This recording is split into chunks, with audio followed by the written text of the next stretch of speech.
ચલો છે કોઈ કન્ફ્યુઝન આમાં? પછી આપણે દાખલા ગણીએ.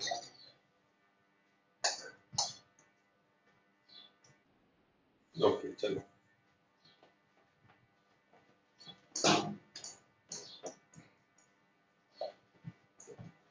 હવે તમારામાંથી કોઈ એવું તો નથી ને કે કોઈ મુસાફરી જિંદગી કરીને આવે એવું તો નહીં હોય, બરાબર? કારણ કે આજે મારે તમને ધારારેખને બધું સમજાવવાનું છે. તેની અંદર મારે એક્ઝામ્પલ તમારા લોકલ લાઈફના, આપણે જે નોર્મલ જીવનમાં જીવીએ છીએ એ ઉદાહરણ લેવાના છે. એટલે અહીંયા આગળ સમજાવવા માટે મેં એક્ઝામ્પલ બનાવેલા છે. એક્ઝામ્પલ ની અંદર મારે તમારો સપોર્ટ જોઈએ, કારણ કે તમે એ વસ્તુ જાણતા ના હોય, બરાબર?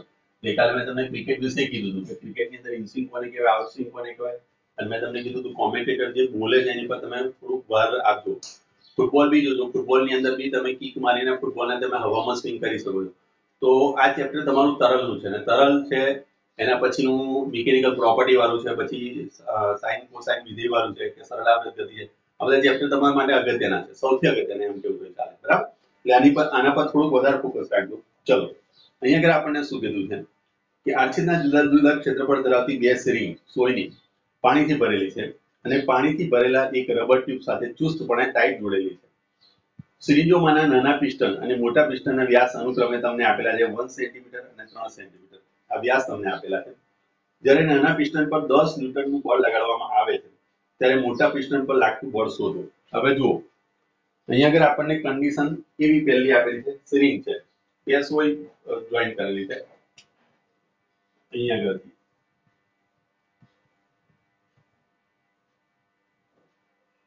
આ સોય અને એની જોડે ટ્યુબ જોઈન કરી દીધી, બરાબર? એ લોકોએ અહીંયા આગળ આ સિરિંજ છે, આ પાછળ આપણે ધકેલી શકીએ છીએ અહીંયા આગળ, બરાબર? અને ધક્કો મારી શકીએ. એ જ રીતે અહીંયા આગળ એક બીજી સિરિંજ એને પાઇપ વડે જોઈન કરેલી છે, બરાબર? અહીંયા એક બીજી સોય એને જોઈન કરેલી છે, અને એનો વ્યાસ મોટો બતાવો.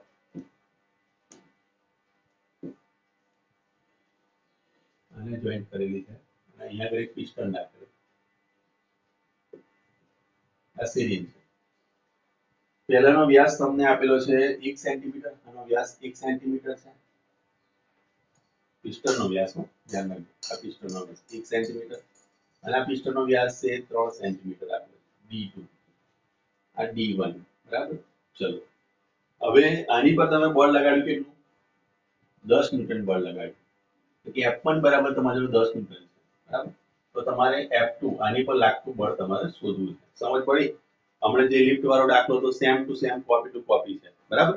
હવે અહીંયા તમે જાણો છો કે પાસ્કલના નિયમ મુજબ શું થાય?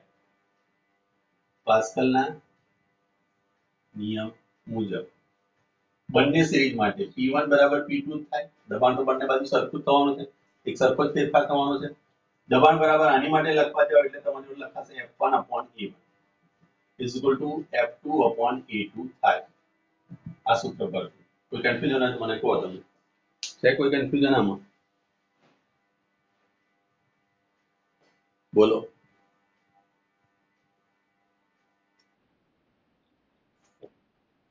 ઓકે, હવે મારે જોઈએ છે F2. F2 મારે જોઈતું હોય તો F2 બરાબર હું લખીશ A2 upon A1 into F1. હવે A1 અને A2 શું છે? A1 બરાબર લખાય pi r1 સ્ક્વેર. હું આને આમ પણ લખી શકું pi d1 by 2 નો હોલ સ્ક્વેર લખાય. એ જ રીતે A2 બરાબર શું લખાય? તો pi d2 by 2 નો whole square, pi r square મુજબ અહીંયા આગળ તમે લખશો pi r2 square, pi r2 square is equal to pi d2 by 2 નો હોલ સ્ક્વેર. પેલી પેન વાપરવી પડશે નહીં તો એ પછી ઘટ થઈ જશે. ચલો, તો આના પરથી તમે લખી શકો છો pi d1 સ્ક્વેર by 4, આના પરથી pi d2 સ્ક્વેર by 4. આ બંને વેલ્યુ અહીંયા આગળ પુટ કરી આપણે તો અહીંયા આગળ જુઓ pi d2 square by 4, pi d1 square by 4 into f1. pi pi cancel થઈ જશે, 4 4 કેન્સલ થઈ જશે, એટલે તમારી પાસે d2 square upon d1 square into f1. ચલો, d2 આપણી જોડે છે 3 સેન્ટીમીટર, એટલે 3 ગુણ્યા 10 ની માઈનસ 2 નો સ્ક્વેર છેદની અંદર d1 સ્ક્વેર એટલે 1 into 10 is to minus 2 નો હોલ સ્ક્વેર into 10 ન્યૂટન આપણને આપેલા છે 10 ન્યૂટન. ચલો, આ બે તો ઉડી જ જવાના છે. અહીં તમે લખશો 9 ગુણ્યા 10 ની -4, 1 ગુણ્યા 10 ની -4 ગુણ્યા 10. આ બંને કટ થઈ ગયા. ધેટ મીન્સ કે 90 ન્યૂટન. આટલો જવાબ તમારો આવવો જોઈએ. જો છે કોઈ કન્ફ્યુઝન આમાં? બોલો. ઓકે, ચલો એકદમ ઈઝી દાખલા છે, બરાબર. આના પરથી તમે ઘણી બધી વસ્તુ શીખી શકશો, બરાબર. ચલો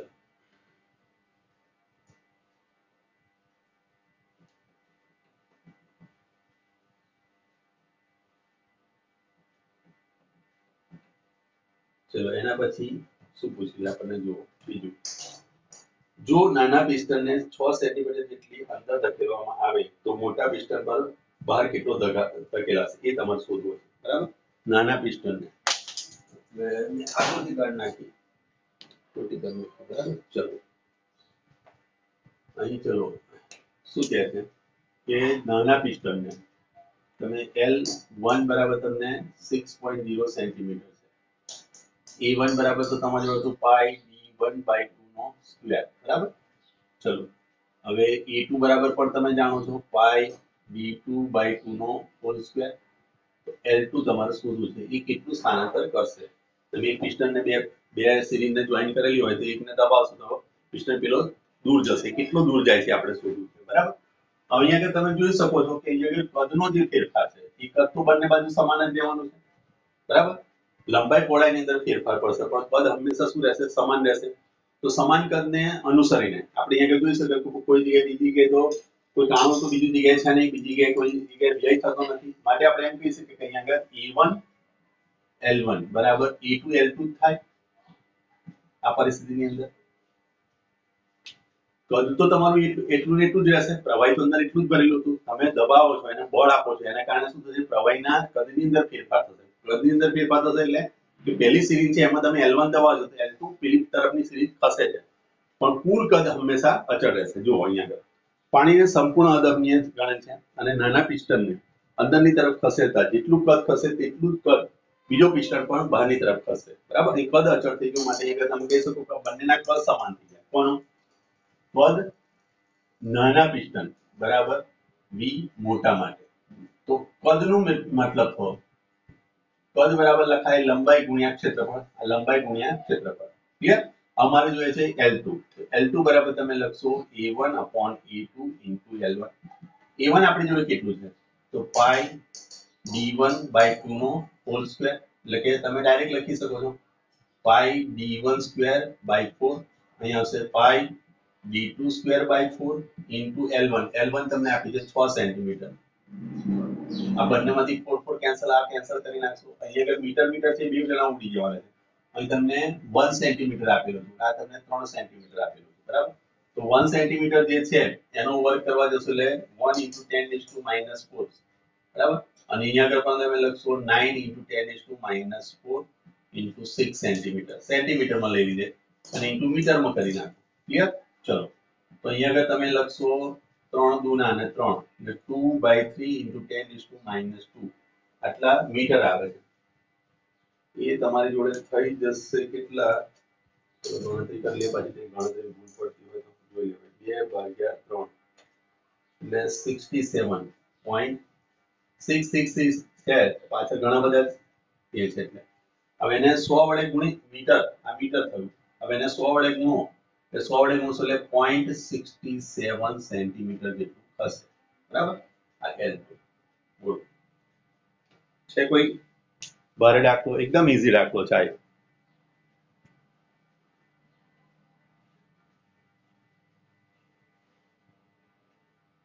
બોલો કન્ફ્યુઝન કોઈ? ઓકે, અહીંયા આગળ કદ અચળ છે એની માટે એ પણ યાદ રાખજો કે અહીંયા આગળ પાણી એ શું છે? તરલ. અને તરલ મોટા ભાગે કેવા છે? અદમ્ય.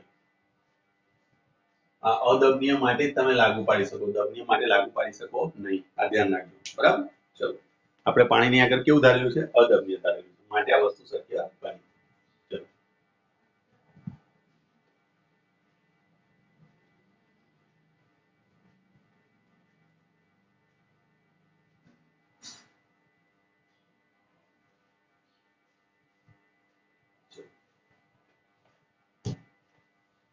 એના પછી ઉદાહરણ નંબર 10.6 બરાબર.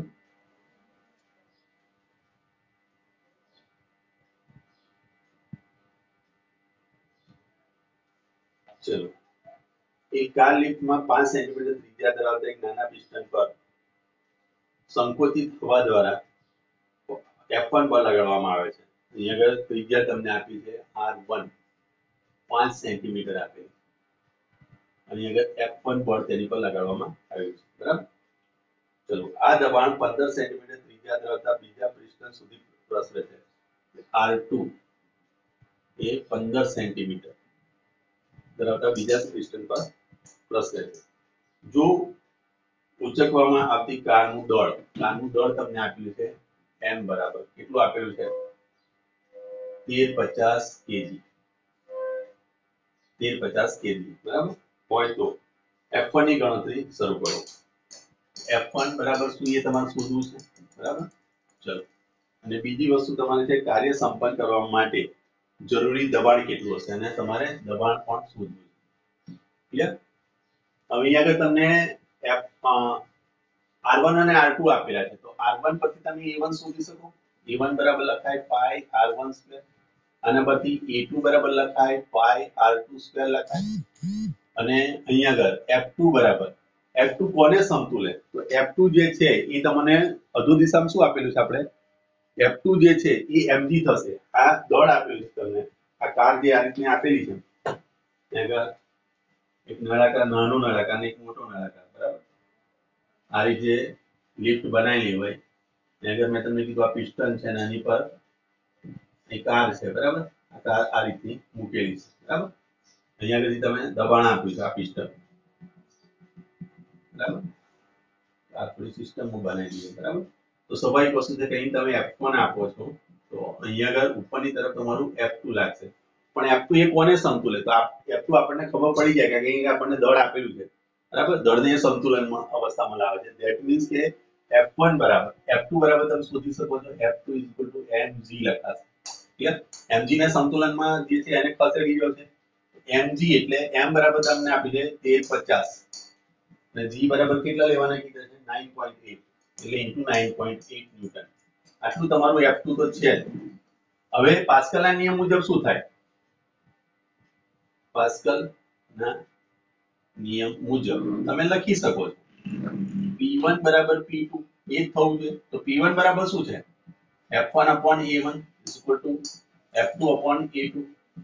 F2 ની કિંમત છે A2 A1 આપણી કિંમત છે. તો એ F1 શોધવું છે. F2 ની કિંમત બી આપણી જોડે છે. તો F1 બરાબર તમે લખી શકો છો A1 upon A2 into F2. A1 બરાબર શું લખાશે? તો પાઈ R1 સ્ક્વેર લખશો તમે. પાઈ R1 સ્ક્વેર. અહીં લખશો તમે પાઈ R2 સ્ક્વેર into F2. પાઈ પાઈ કેન્સલ થશે. ધેટ મીન્સ કે R1 square upon R2 square into F2. તો F2 ની જગ્યાએ તમે ડાયરેક્ટ લખી શકો mg.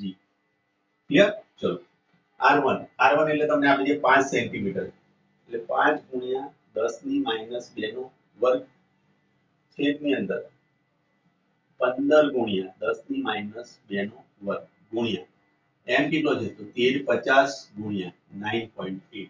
ક્લિયર? ચલો, હવે આનું કેલ્ક્યુલેશન આપણે કરીએ. હવે આ 4 તો ઘાત ઉડી જ જવાની છે 25 થશે. therefore F1 is equal to 25 ભાગ્યા 215 થશે ને 225 ગુણ્યા અહીંયા આગળ 13509.8 બરાબર. તો 225 ગુણ્યા 1350 ગુણ્યા 9.8 ભાગ્યા 225 1470 જવાબ આવે. ચલો, 1470 ન્યૂટન F1. ક્લિયર? હવે તમને જોડે જોડે પૂછેલું છે એનું દબાણ. તો દબાણ તો તમે ગમે તેની પરથી સાબિત કરી શકો છો. F2 ઉપયોગ કરીને પણ ડાયરેક્ટ સાબિત કરી શકો છો. F1 ઉપયોગ કરીને પણ સાબિત કરી શકો છો. બરાબર? તો અહીં એ પણ સાબિત કરું બંને બાજુના દબાણ સરખા થશે. જો અહીંયા આગળ P બરાબર F1 upon A1. F1 તમારી જોડે કેટલું આવ્યું તો 1470 ભાગ્યા પાઈ ગુણ્યા 25 ગુણ્યા 10 ની -4 ઘાત, બરાબર. આ -4 ઘાત થઈ જશે. તો સ્વાભાવિક વસ્તુ છે કે હવે એને શોધી લઈએ આપણે. ચલો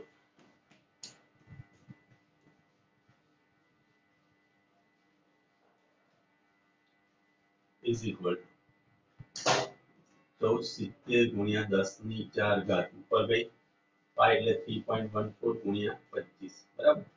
ચલો અને 100 કહેવાય 10 ની 2 ઘાત અહીં કરી દો 4 બરાબર. એટલે આવશે આપણી જોડે આ 4 કર્યા ખબર પડશે તમને બરાબર. ચલો 1470 ગુણ્યા 4 ભાગ્યા 3.14 ઇઝ ઇક્વલ ટુ આવશે 1872.6 1872.6 ગુણ્યા 10 ની 2 ઘાત બરાબર. 4 ઘાત ઉપર કરતી રહી. હવે 1 2 ને 3 ઘાત કાપીએ એટલે 1.872 10⁵ ન્યૂટન પર મીટર સ્ક્વેર. આટલું દબાણ આવવાનું 1.9 લખેલું છે અહીંયા 7 છે ને છેલ્લે એટલે 9 પર લખેલું 1.9 10⁵ ન્યૂટન પર મીટર સ્ક્વેર. અહીં approximation is equal to 9 × 10⁵ pascal પણ લખાય બરાબર. ગઈકાલે આપણે સમજાવ્યું હતું છેલ્લા પીરિયડમાં પાસ્કલ તરીકે. બોલો છે કોઈ કન્ફ્યુઝન આમાં? મિતુલ આવ્યો. ચલો મિતુલનું નામ કેન્સલ કરવું. હવે મિતુલ 2 2 4 ને 2 6 જણા ગેરહાજર છે આજે. ચલો બોલો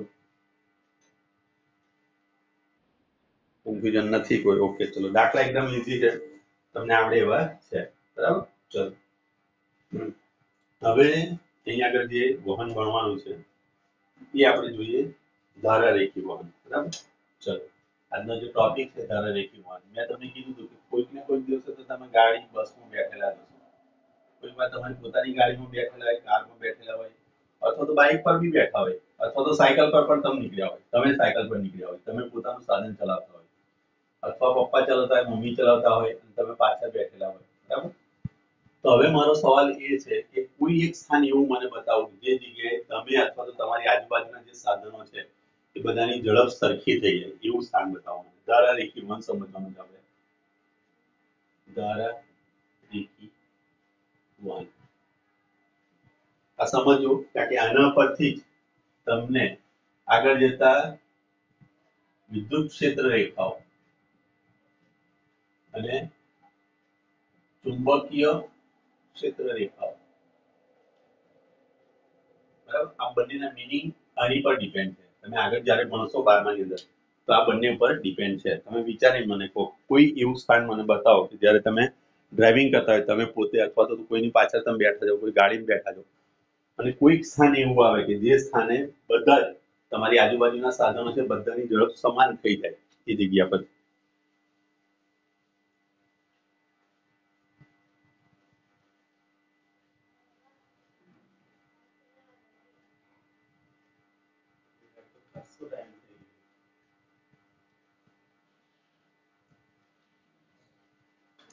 બોલો કોને યાદ આવતું એટલે કેમ?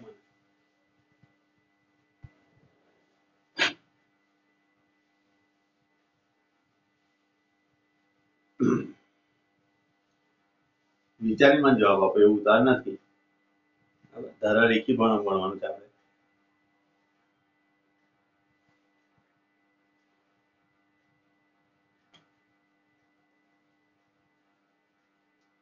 આઈડિયા ના આવતો તો ના કહી દો મને, ગભરાશો નહીં. કોઈ એવું સ્થાન મને બતાવો કે જે જગ્યાએ તમારી બધાની ઝડપ સરખી થાય. તમે માની લો કે પરીના એક્ટિવા લઈને જાય છે અને માનસી પણ એક્ટિવા લઈને જાય છે બરાબર. માની લો કે હિરલ પણ જાય છે, ત્રણેયની ગાડી લઈને નીકળ્યા છે. તો કોઈ સ્થાન એવું આવશે, વચ્ચેના સ્થાન પર ગમે તે સ્પીડ હોઈ શકે, પણ એક સ્થાન એવું આવે કે એ જગ્યાએ દરેક પોતપોતાની ઝડપ એક સરખી કરી દે એમ.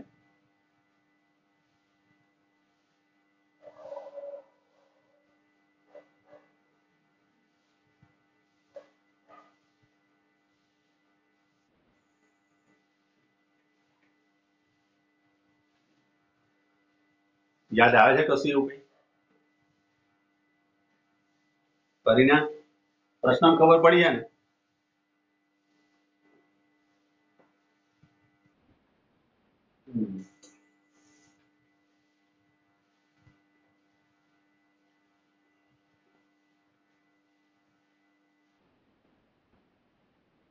તોલ નાકા પર, વેરી ગુડ, સુપર, એકદમ સરસ આઈડિયા. બરોબર છે, તારું દિમાગ દોડે છે ભાઈ, હો. તમે ટોલ નાકા પર જાઓ તો એ જગ્યાએ તમારી બધાની ઝડપ સરખી થાય. બીજી કોઈ સ્થાન? ચલો, ટોલ નાકા પર તો થોડુંક આપણે એમ પણ વિચારીએ કે કદાચ કોઈ હોય નહીં ટોલ નાકા પર તો આપણે નીકળી જઈએ, બરાબર. આપણે કોઈ ના હોય તો આપણે નીકળી જઈએ. ટોલ નાકું જો આપણે સુરતનું હશે તો પછી આપણને ટોલ નાકું ભરવાનું ના હોય, બરાબર. પણ એવું એક સ્થાન હજુ પણ છે, વિચારો. ચલો, સરસ, પણ જવાબ તારો સાચો છે, હો. એવું નથી, ખોટો નથી, પણ આમ હજુ પણ એક વિચારો, એનાથી સારું તમને સ્થાન મળશે. હા, હા, રેલવે ફાટક પર તમે જોજો, બરાબર. આ જવાબ હતો કે રેલવે ફાટક જે હશે ત્યાં બમ્પ મૂકેલા હશે, બરાબર. અથવા તો કોઈ પણ સ્થાને જે જગ્યાએ બમ્પ મૂકેલા હોય, બરાબર, એ તો એ જગ્યાએ તમે સ્પીડ બ્રેકર કહેવાય. તો સ્પીડ તમે ગમે એટલી વચ્ચેની ગમે તેટલી સ્પીડ હશે, માની લો કે અહીંયા આગળ તમને આકૃતિ પરથી સમજાઈએ.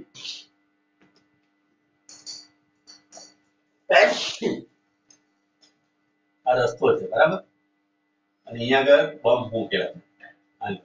અહીંયા આગળ બમ્પ મૂકેલા છે. તો જ્યારે તમે અહીંયા આગળથી આ એ બિંદુ છે ને આ બી બિંદુ છે. એ બિંદુ પરથી જ્યારે પસાર થતા હશે તે વખતે બધા સાધનોની ઝડપ va થઈ જાય.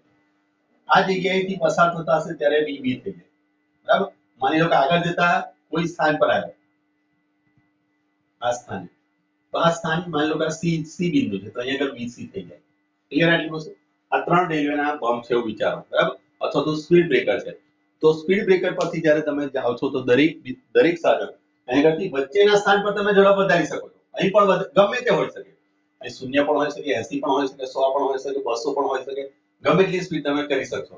પણ આ સ્થાન પર જ્યારે તમે આવશો તે વખતે તમે તમારી ગાડીને બ્રેક કરી અને ધીરે ધીરે આગળ વધારશો. ધેટ મીન્સ કે બધાની ઝડપ એક સરખી થઈ જશે. એ જગ્યાએ આ જગ્યાએ va પસાર થશે, અહીં vb થી પસાર થશે અને અહીં vc થી પસાર થશે. સમજ પડે? હેલો, ખબર પડી? ઓકે. એ જ રીતે હવે તમે વિચારો કઈક નળી છે. આ શું વિચારો? એક પ્રવાહ વહન કરતી એક નળી છે અથવા તો તરલ કરતું વહન છે. તરલ છે વહન કરતું. તો એ વહન કરતા તરલની અંદર એક અમુક સ્થાનો એવા હશે જે સ્થાનોની ઝડપ કેવી રહેશે? અચળ રહેશે, સમય સાથે અસર રહેશે. તો અહીંયા આગળ તમારી ઝડપ શું રહી? અચળ થઈ ગઈ. અહીં અચળ ઝડપ થશે, અહીંયા આગળ અચળ ઝડપ થશે અને અહીંયા આગળ પણ અચળ ઝડપ થશે. વચ્ચેના સ્થાન પર ગમે તે હોઈ શકે, પણ એક નિશ્ચિત બિંદુ પરથી જ્યારે પસાર થાય ત્યારે એની ઝડપ અચળ રહે. એવું જે વહન થાય એને સ્થાયી વહન કહેવાય, અથવા તો તેને કહેવાય છે ધારારેખી વહન કહીશું. કેવું વહન કહીશું? ધારારેખી વહન. અહીંયા આગળ તમને આ રીતે એક્ઝામ્પલ આપેલા છે. દાખલા તરીકે આ હું તમને એક બીજું એક્ઝામ્પલ આપું. એ બિંદુ, આ બી બિંદુ ને સી બિંદુ, વચ્ચેના કોઈ પણ બિંદુએ એનો ગમે તે વેગ હશે, પણ અહીંયા આગળ એનો વેગ નિશ્ચિત હશે, અહીં નિશ્ચિત હશે અને અહીંયા આગળ નિશ્ચિત. જે સમય સાથે બદલાય નહીં. આ સ્થાન આગળ અચળ છે એટલે કે સમય સાથે બદલાતું નથી. નવું જે વહન હોય એને સ્થાયી વહન અથવા તો એને ધારારેખી વહન કહેવાય. ક્લિયર? જે સ્થાયી વહન થતા હોય અથવા તો જે ધારારેખી વહન થતા હોય એ સમય પર આધારિત નહીં હોય. સમય સાથે એનું મૂલ્ય અફર રહેતું હોય, બરાબર. ક્લિયર? તો આજે આપણે ધારારેખી ભણવાના છે. ધારારેખીનો મીનિંગ આવો થશે, બરાબર. ચલો, વચ્ચેના સ્થાન પર કોઈ પણ જગ્યાએ એનું વેગ બદલાઈ શકશે. બીજું, કયા જગ્યાથી જ્યારે પસાર થતો હશે ત્યારે એનો વેગ સ્પર્શકની દિશામાં હશે, ve. આ જગ્યાએ એના સ્પર્શકની દિશામાં હશે. દાખલા તરીકે સી આ દિશામાં હોય તો આ એના સ્પર્શકની દિશામાં હશે. તો વેગ હંમેશા સ્પર્શકની દિશામાં હોય એવું પણ આપણે આગળના ચેપ્ટરમાં ભણીને આવેલા છે. યાદ છે તમને? Hello, okay. વેગ હંમેશા એના સ્પર્શકની દિશામાં હોય. વધતા અહીંયા આગળ 3 સ્થાન બીજા પણ બતાવ્યા છે. જે મેં આ બમ્પની સ્થાન પર બતાવ્યા છે એની જગ્યાએ આ રીતે બતાવેલા છે બુકની અંદર. એ પ્રમાણે તમે જોશો તો પણ ચાલશે, બરાબર. તો આઈડિયા તમારા માઇન્ડની અંદર એક આવી ગયો છે. તમને બધાની ખબર પડી ગઈ છે કે જ્યારે રેલવેના ટ્રેક આગળ તમે જાઓ તો બધાની સ્પીડ એક સરખી થઈને પછી અમુક કૂદતા કૂદતા તમે નીકળતા હો. ધેટ મીન્સ કે તમારો સરખો બધાનો વેગ થઈ ગયો. તો એવું જે વહન થાય વચ્ચેના માર્ગમાં તમે ગમે એટલી સ્પીડ રાખો, બરાબર, પણ રેલવે ટ્રેક આગળ અથવા તો સ્પીડ બ્રેકર આગળ તમારી સ્પીડ કપાશે, બધાની એક સરખી થઈ જશે. ધેટ મીન્સ કે એવું પ્રકારનું જે વહન થયું એ વહનને આપણે કહેવાય ધારારેખી વહન, બરાબર. ક્લિયર? ચલો, તો અહીંયા આગળ 3 સ્થાન તમને આપેલા છે. જુઓ, આકૃતિ આની જોડે અહીંયા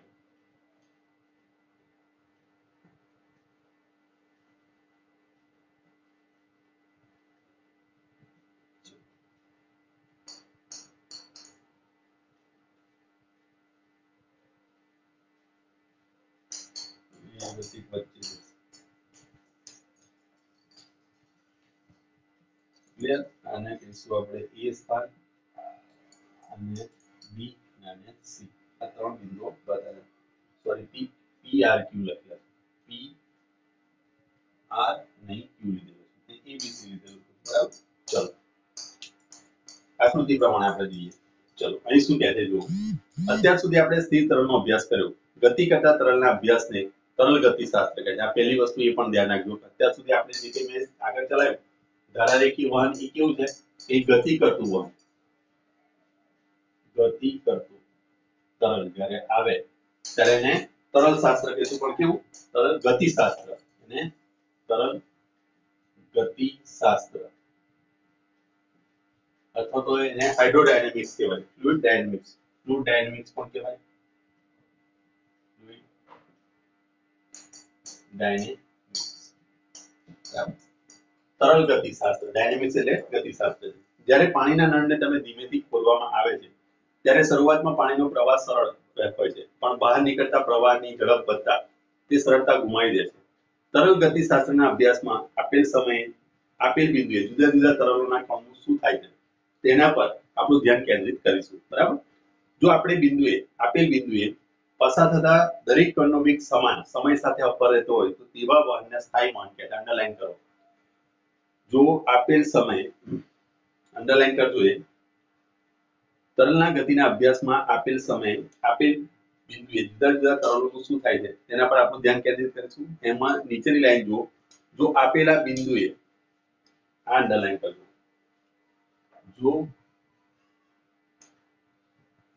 આપેલ બિંદુ એ પસાર થતા દરેક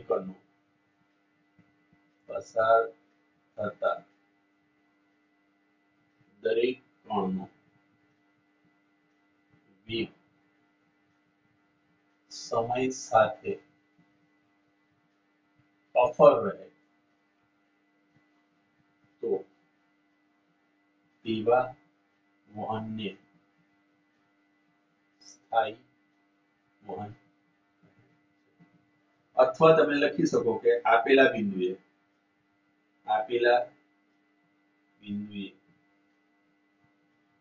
પસાર થતા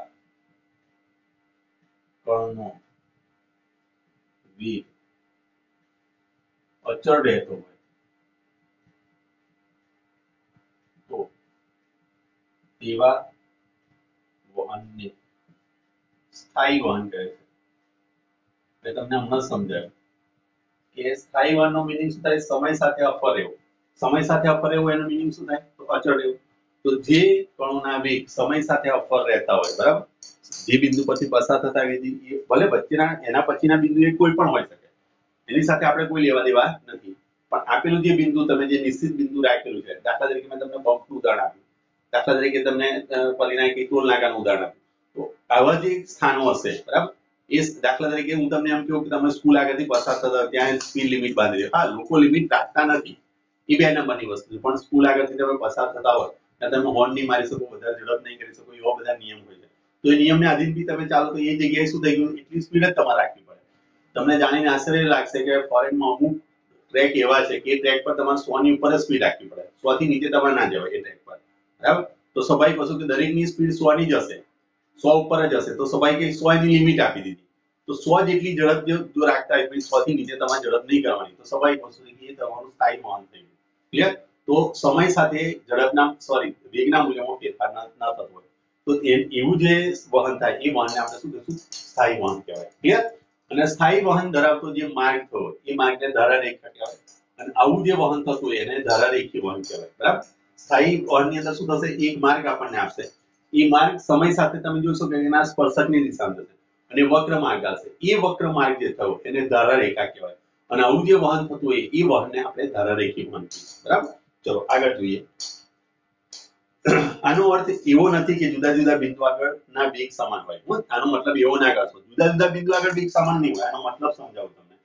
અહીંયા આગળ દાખલા તરીકે તમારો વેગ vp છે, અહીંયા આગળ તમારો વેગ vr છે, અને અહીંયા આગળ એનો વેગ vq છે. તો ઇટ ઇઝ નોટ નેસેસરી, એ નેસેસરી નથી કે vp vq vr. આ થવું એ નોટ નેસેસરી, એ શક્ય હોય પણ ખરો, ન પણ હોય. એવું જરૂરી જ નથી કે ત્રણે ત્રણના વેગ સમાન થવા જોઈએ. આ વસ્તુ સમજી લેજો.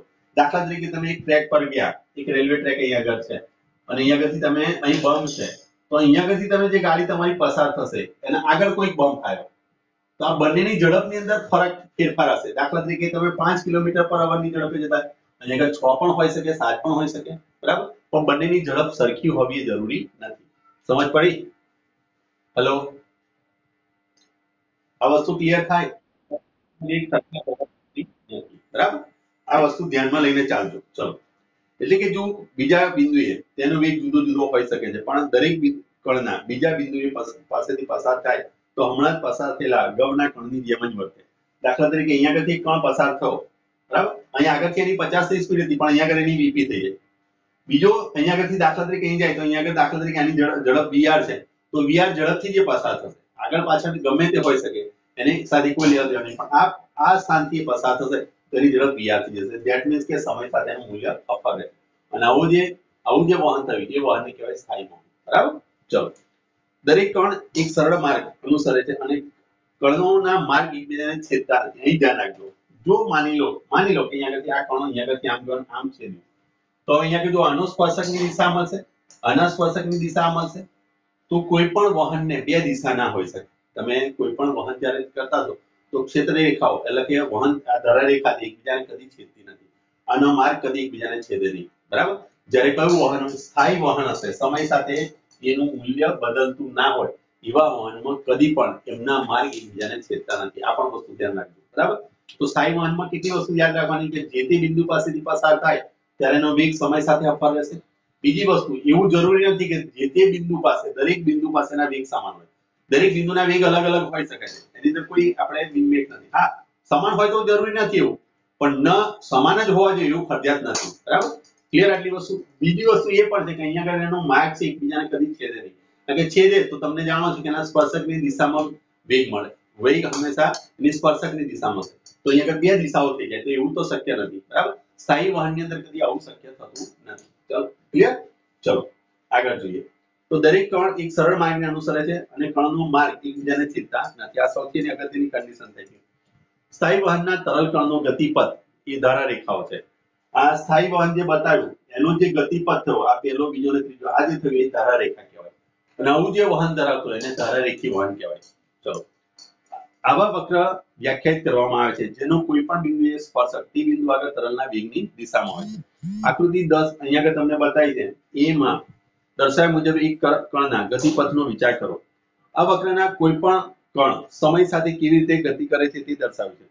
PQ તરલના વહનનો એક કાયમી નકશા જોઈએ. આ PQ તરંગ તમે જુઓ તો કાયમી નકશો એક થઈ ગયો, એક નકશો બતાવે આપણને. બરાબર. ચલો, તે તરલ કેવી રીતે વહન પામે છે તે દર્શાવે છે.